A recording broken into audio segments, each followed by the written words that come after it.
నమస్కారం అండి. నేను అగ్నేష్ అమిత్రాజ్. ప్రతిరోజు కూడా మన భవిష్యత్తుని ఎలా బంగారు బాటలో నడుపుకోవాలో మన భవిష్య క్రియ ఛానల్ చిన్న చిన్న వీడియోస్ చేసుకుంటున్నాం కదా. అయితే ఇప్పుడు చాలామంది మనకు అడగటం ఏంటంటే మనకి ఆంగ్ల నూతన సంవత్సరం వస్తుంది. అంటే మనం చూసుకునే పంచాంగం అయితేనేమో మనం ఉగాది నుంచి చూసుకుంటాం. బట్ మనం న్యూ ఇయర్ కూడా సెలబ్రేట్ చేసుకొని మన న్యూ ఇయర్ నుంచి కూడా ఎట్లా ఉంటుంది మాకు 2025లో. ఇప్పుడు నేను చెప్తాను మీకు. గురువు ఈ రాశికి వ్యయంలో ఉన్నాడు, ఈ రాశికి లాభంలో ఉన్నాడు. ఇవన్నీ ఏంటంటే ఎక్స్ప్లెనేషన్, టైం వేస్ట్. అంటే చెప్తారు వేరే వాళ్ళు, కానీ నేను అంటాను పబ్లిక్, కామన్ పబ్లిక్ ఏమర్థమవుతుంది? వాళ్ళకి కావాల్సింది ఏంటి? మాకు ఒక సొల్యూషన్ ఇవ్వండి గురుగారు. ఈ 2025లో మాకు అనుకున్న పనులు అనుకున్నట్టుగా జరగాలి. అది మీరు ఏం క్యాల్కులేషన్స్ చేస్తారో ఏం చేస్తారో మాకు చెప్పండి అని చెప్పి మన ఛానల్లో కావచ్చు, మన ఇతర ఛానల్స్లలో కూడా చాలా ఇంటర్వ్యూస్ మనం ఇచ్చాము. సో మంచి రెస్పాన్స్ ఉంది. సో 2025లో ఇంకా నేను బెస్ట్ మీకు ప్రతి వీడియోలో చెప్పేది అదే.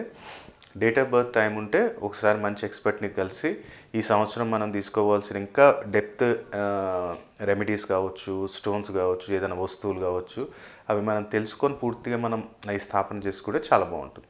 సో ఈరోజు మనం తెలుసుకోపోయేది ఏంటి అంటే రాశిఫలం. అంటే ఈ సంవత్సరం మొత్తం కూడా మేషరాశి వారికి బాగుండాలంటే ఏ పద్ధతులు పాటించాలి, ఏం రెమెడీస్ పాటించాలి అనేది మనం తెలుసుకుందాం. ఇది ఇయర్లు మొత్తం చేసుకుంటూనే ఉండాలి. ఓకే, ఫస్ట్ ఆఫ్ ఆల్ అయితే మేషరాశి వారికి 2025 మొత్తం కూడా బాగుండాలి.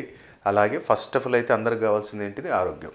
సో ఆరోగ్యపరంగా బాగుండాలి గురువుగారు. మీ నిత్యం కూడా ఈ 2025లో ఎలాంటి హెల్త్ ఇష్యూస్ ఉండకూడదు అంటే మేషరాశి వారికి అందరికీ. సో ఏం చేయాలి గురువుగారు అనుకుంటే ప్రతినిత్యం కూడా మీరేం చేయండి అంటే చెరుకు రసంతో శివయ్యకి అభిషేకం చేపిస్తూ ఉండండి. దీనివల్ల 2 గ్రహాలు పాజిటివ్లోకి వస్తాయి. రవి, రాహు ఏంటంటే సడన్గా ఏదో ఒక ఇన్సిడెంట్ చేయటం, మన లైఫ్లో సడన్ ఇన్సిడెంట్ చేస్తాడు. సో ఆయనని కంట్రోల్ చేయగలిగితే ఆటోమేటిక్గా మనకు అనారోగ్య సమస్యలు అనేవి కూడా ఎక్కువగా మనకు రావు. ఎందుకంటే రాహు నెగిటివ్ ఉన్నప్పుడు ఏమవుతుంది, మనకు స్టమక్ ఇష్యూస్ తీసుకొస్తాడు, చెస్ట్ ఇష్యూస్ తీసుకొస్తాడు, అలాగే పనులలో డిలే తీసుకొస్తాడు, సడన్గా కోర్టు కేసెస్ తీసుకొస్తాడు. కాబట్టి ఇది నిత్యం కూడా మీకు కుదిరినప్పుడల్లా సోమవారం చెరుకు రసంతో శివయ్యకి అభిషేకం చేస్తూ ఉండండి. సెకండ్, ఇంట్లో డబ్బు నిలబడాలి గురుగారు. వచ్చిన డబ్బు ఉండాలి, అనవసరమైన ఖర్చులు తగ్గాలి, మళ్ళీ మనకి ఆదాయం పెరగాలి, అలాగే మనకు వచ్చిన డబ్బు స్థిరంగా ఉండాలి. అంటే స్థిరలక్ష్మి మనకి ఇంట్లో ఉండాలి అన్నప్పుడు నువ్వు ప్రతినిత్యం కూడా ఏం చేయంటే దానిమ్మ చెట్టు దగ్గర శుక్రవారం నీకు కుదిరినప్పుడు, నెలలో నువ్వు 4 వారాలు చేస్తా అంటే 4 వారాలు చేయి, నో ఇష్యూ. శుక్రవారం రోజు మనకి 5:45 to 6:45 మధ్యలో ఎక్కడైనా సరే కానీ దానిమ్మ చెట్టు ఉంటే ఆ దానిమ్మ చెట్టు కింద మాత్రం నెయ్యితో దీపం పెట్టు. ఒకటి వైట్ కలర్ ఏదైనా స్వీట్ నైవేద్యంగా అక్కడ పెట్టు. ధనయక్షిణి ఆవాహన జరుగుతుంది మనకి అక్కడ మనం చేయటం వల్ల. కాబట్టి ఇది నీకు ఈ సంవత్సరం కుదిరినప్పుడల్లా ఫ్రైడే చేస్తుండు, ఆటోమేటిక్ నీకు ఇంట్లో ధనం అనేది ఎలా నిలబడుతుందో నువ్వే చూడు. ఇది సెకండ్, ఇది ధనానికి. మరి వ్యాపారానికి ఏం చేయాలి గురుగారు అనుకుంటే ప్రతినిత్యం కూడా మనకి ఎక్కడైతే పూజా సామాగ్రిలో సప్తధాన్యాలు దొరుకుతాయి, ఆ సప్తధాన్యాలు తీసుకొని పర్టికులర్ ఏంటంటే వెనస్డే అండ్ సాటర్డే ఈ 2 రోజులు నువ్వు పక్షులకు వేస్తూ ఉండు. అదే ఇంటి పైన అక్కడ వేయొద్దు. మనకి ఎక్కడైనా సరే కానీ గుడి దగ్గర కానీ లేదంటే ఏదైనా ఓపెన్ ప్లేస్ దగ్గర కానీ పక్షులకి వేస్తూ ఉండు. ఇది మనకి వ్యాపారస్తులకి. అలాగే ఎవరైతే ప్రైవేట్ జాబ్లో ఉన్నారో, ప్రైవేట్ జాబ్లో మనకి సంవత్సరం మొత్తం ఇబ్బంది ఉండొద్దు, ప్రతినిత్యం కూడా మనకి ఇంకా స్టెప్ బై స్టెప్ గ్రోత్ వెళ్ళాలి అనుకుంటే మాత్రం ప్రతినిత్యం కూడా గోశాలలో, ఎక్కడైనా సరే గోశాలలో ఎండుగడ్డి వేయటానికి ప్రయత్నం చేయి. నీ బడ్జెట్ ఎంతైనా, నువ్వు 10 కిలోలు ఇస్తావా, 20 కిలోలు ఇస్తావా, నీ బడ్జెట్ ప్రకారంగా చూసుకొని అక్కడ ఇవ్వటం అలవాటు చేసుకో. ఈ సంవత్సరం మొత్తం ప్రైవేట్ జాబ్లో ఎలాంటి ఇబ్బందులు ఉండవు.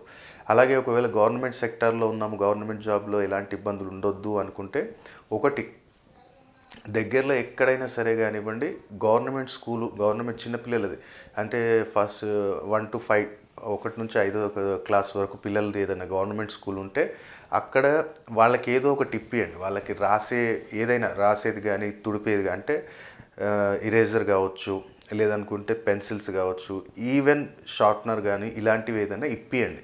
ఎందుకంటే గవర్నమెంట్ సెక్టార్లో ఎక్కువ శాతం డిస్టర్బెన్స్ తీసుకొచ్చేది ఏంటి అంటే రాహు, కుజుడు ఇద్దరు. ఎందుకంటే సడన్గా నిందలు పడటం, లేదంటే సడన్గా ఉన్నట్టుండి మనకి మిత్రులు శత్రువులు అయిపోవటం. కాబట్టి ఈ వస్తువులు ఏదైతే రాతపూర్వకంగా చేసే వస్తువులు నువ్వు ఇస్తావో ఆటోమేటిక్గా ఈ కుజుడు, రాహు మీకు పాజిటివ్లోకి వస్తాడు. గవర్నమెంట్ సెక్టార్లో ఎలాంటి ఇబ్బందులు లేకుండా ఈ సంవత్సరం మొత్తం గడుస్తుంది.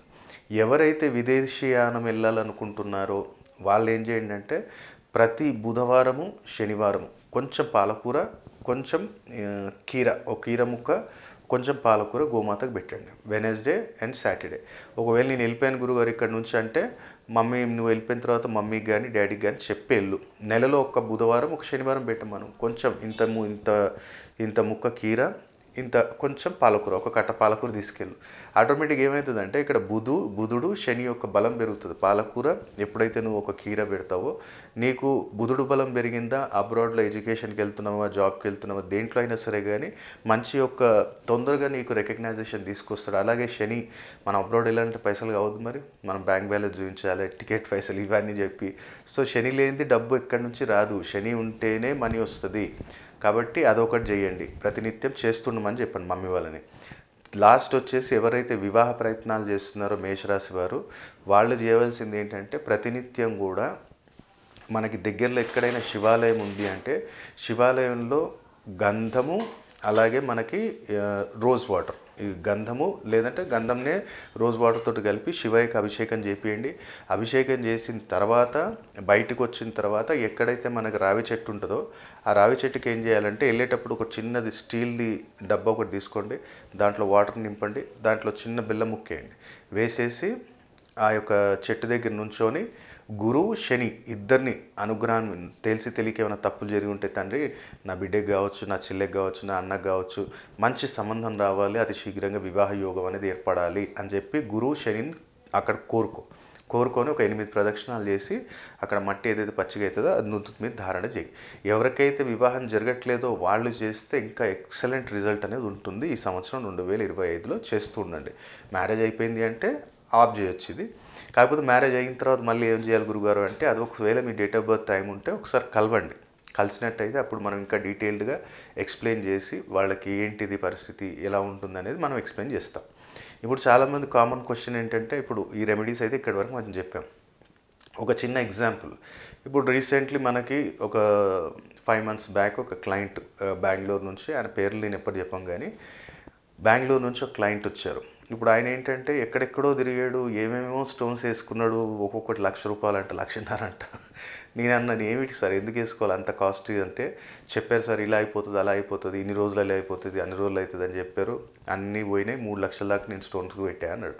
సరే అని చెప్పి ఆయనకి ఏం చేసామంటే సింపుల్గా ఒక తాంత్రిక వస్తువు, ఎంత అది కాస్ట్ కూడా పెద్ద కాదు, 10,000 to 15,000. ఈ వస్తువు పెట్టుకొని మీకు ఒక నేను తాంత్రిక పరిహారం చెప్తాను. ఆయనది ఇంపోర్ట్ ఎక్స్పోర్ట్ బిజినెస్ అనమాట, టోటల్ డౌన్ అయింది.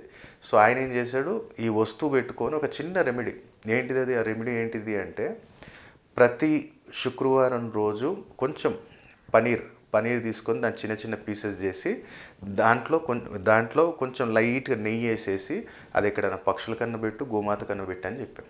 చిన్న రెమెడీ ఇది, ఎంత మ్యాక్సిమం ఎంత ₹50 ఖర్చు అయి ఉంటుంది. ఆయన దాదాపు ఒక 4 weeks చేసిన తర్వాత ఆ ఇంపోర్ట్ ఎక్స్పోర్ట్ బిజినెస్ కూడా ఇంకా ఎక్స్పాండ్ చేశాడు.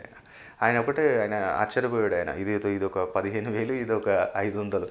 ఏంటి గురువుగారు అంటే సింపుల్, నీకు బిజినెస్ జరుగుతుంది ఎలా జరుగుతుంది అన్నప్పుడు నేను 2 చార్ట్స్ చూస్తాం మేము, అంటే రాశి చక్రం ప్రతిదానికి కాదు, సబ్ డివిజనల్ చార్ట్స్ కూడా ఉంటాయి దీంట్లో. సో నేను చూసింది ఏంటిది అంటే నీ D11 చార్ట్, D16 చార్ట్ చూసాం. దాంట్లో ఏంటి పరిస్థితి అన్నప్పుడు అక్కడ చంద్రుడు శుక్రుడు పీడించబడుతున్నాడు కాబట్టి ఈ టైం పీరియడ్లో నువ్వు వేసుకున్న స్టోన్కి అంత పొటెన్షియల్ లేదు. సో మనం ఏం చేసామంటే ఆ రెమెడీ చెప్పిన తర్వాత అప్పుడు ఆయనకి రియలైజ్ అయ్యాడు. ఆయన 4 weeks చేసిన తర్వాత ఆయనకి రిజల్ట్ వచ్చింది. సో అప్పుడు నేనేం చెప్పా, ఒకటి ఓపెల్ పెట్టుకోండి సార్, పెద్ద కాస్ట్ ఏమి ఉండదు, 20,000 to 25,000 ఉంటుంది. ఒక ఓపెల్ తీసుకోండి, దాన్ని అభిమంత్రించాలి.